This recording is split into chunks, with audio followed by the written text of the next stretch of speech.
discussing why is there evil. I find it in life a lot of things when doubting, God will say things like, people will say things. I find a lot of times when doubting God, people will say things like, well, if God is so great, why did he create bad things? And the thing is, he didn't.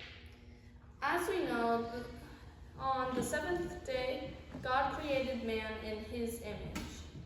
God wanted a relationship with us, but a real relationship requires freedom to choose. With that, God gave us a chance to obey, and we did not. Genesis 3:6 says, "The woman was conceived. She saw that the tree was so beautiful, and its fruit looked delicious, and she wanted the wisdom it would give her. So she took some of the fruit and ate it. Then she gave some to her husband, who was with her, and he ate it too." That sin was a choice. And with that, sin entered the world. As Romans 5:12 says, "When Adam ate the apple, sin spread to the world, and with sin came death, and we all have sinned." God wanted and still wants a real relationship with us, and that's why there is evil in the world. We disobeyed with free will. So it's a good thing God has a plan. So, it's just, there's evil because, God wanted a relationship with us, and when we chose to disobey, sin and all these evil things entered the world, and we still sin today. But the thing is, we still do have a choice, that we are able to worship him and turn to him, and that we can still choose him. And that's why there is evil.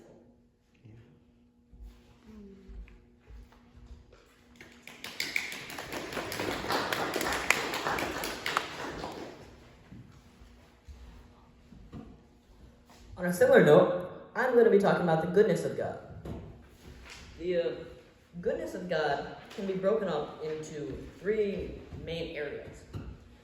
There's his moral purity, there is his integrity, and his love. So we can see, if you want to turn to Romans 3:3-6, I'll give you a second to do that.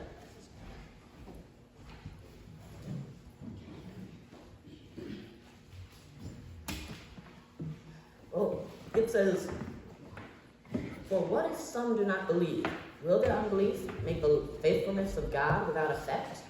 Certainly not. Indeed, let God be true, and every man a liar, as it is written, that you may be justified in your own words, and may overcome when you are judged. But if our unrighteousness demonstrates the righteousness of God, what shall we say? Is God unjust who inflicts wrath? I speak as a man." So, we can see there, it is clearly said that he is separate from us. It's like night and day. We are finite, he is infinite, right? And we see again his holiness, which is a big part of moral purity, his holiness, being set apart from humans, his being above us. We can see it again in Exodus 15:11-13. "Who is like you, O Lord, among the gods? Who is like you, glorious in holiness, fearful in praises, doing wonders? You stretch out your right hand, the earth swallowed them. You, in your mercy, have led forth the people whom you have redeemed. You have guided them in your strength to your holy habitation." It says here that God is glorious in holiness and that he is separate from other gods. He is unlike any other god in any other religion. They all partake in the same evils as their followers. But God, he is above his followers. He does more and better than them. He is holy and above us. Then we can move on to the righteousness of God. So we can see in his righteousness, we can see it as him following his own commands, because that's right. So in Exodus 3-17, we see, "You shall have no other gods before me.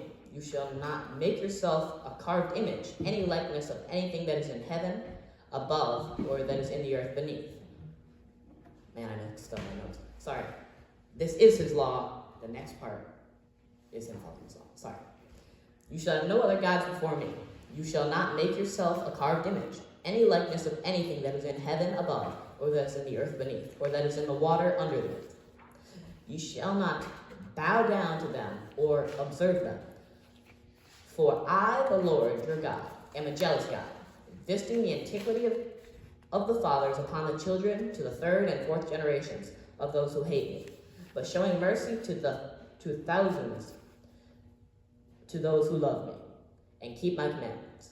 You shall not take the name of the Lord your God in vain, for the Lord will not hold him guiltless who takes his name in vain. Remember the Sabbath day to keep it holy. 6 days you shall labor and do it all your work, but the seventh day of the Sabbath of the Lord your God, in it you shall do no work, you, nor your son, nor your daughter, nor your male servant, nor your female servant, nor your cattle, nor your stranger, who is within your gates. For in 6 days the Lord made the heavens and the earth and the sea, and all that is in them, and then rested on the seventh day. Therefore the Lord blessed the Sabbath day and hallowed it. Honor your father and your mother, that your days may be long upon the land which the Lord your God is giving you. You shall not murder, you shall not commit adultery, you shall not steal, you shall not bear false witness against your neighbor. You shall not covet your neighbor's house, you shall not covet your neighbor, you shall not covet your neighbor's wife, nor his male servant, nor his female servant, nor his ox, nor his donkey, nor anything that is your neighbor's. Those are the 10 Commandments. And we see God follows every single one of them. We see in... a second.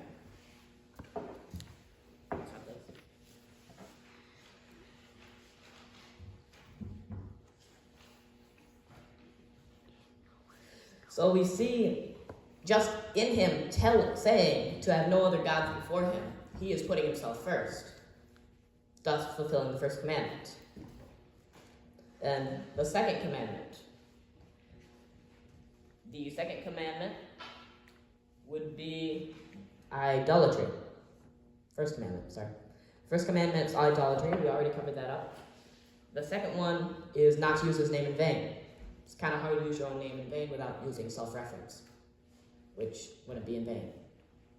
Then we see him honoring his father in John 17:4. John 17:4. I have glorified you on the earth. I have finished the work for you. Have given to me to do. I took that up wrong.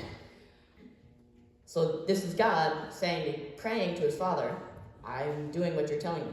Other places, he asks God to take the burden off of him, but he follows through with the crucifixion. There is no indication of adulterous acts anywhere. And we see in Romans 13:4, for he is God's minister to you to do good. But if you do evil, be afraid, for he does not bear the sword in vain. For he is God's minister, an avenger to execute wrath on him who practices evil. So God doesn't murder. He is the government. And we know other places in the Bible it says the government has the right to wield the sword. Then we say, don't give false testimony, which, don't lie. God, we see in Hebrews 6:18, that by two immutable things in which it is impossible for God to lie, we might have a strong consolation who have fled for refuge to lay hold the hope set before us. We see his moral purity in all of this. Then we can look at his integrity, his genuineness, his truthfulness, his faithfulness. We can see his genuineness talked about in Jeremiah when he is speaking to people worshiping idols. You see, Jeremiah 10:10. Where are we? Jeremiah 10:10. But the Lord is the true God. He is the living God, the everlasting King. At his wrath the earth will tremble, and the nations will not be able to endure his indignation. So, this is divine justice. We see God's justice. He gives us punishment for when we mess up. When we stumble, if we don't redeem ourselves, if we don't ask for forgiveness, we will be punished in the end, and he gives us a clear understanding of this. We see in 1 Samuel 15:29. And also, the strength of Israel will not lie nor relent, for he is not a man that he should relent. Truthfulness. He will not relent. He says something, and he won't relent from that being true. It's true. He's not relenting from it. It will stay true. We see then in Numbers 23:19, God is not a man that he should lie, nor a son of man that he should repent.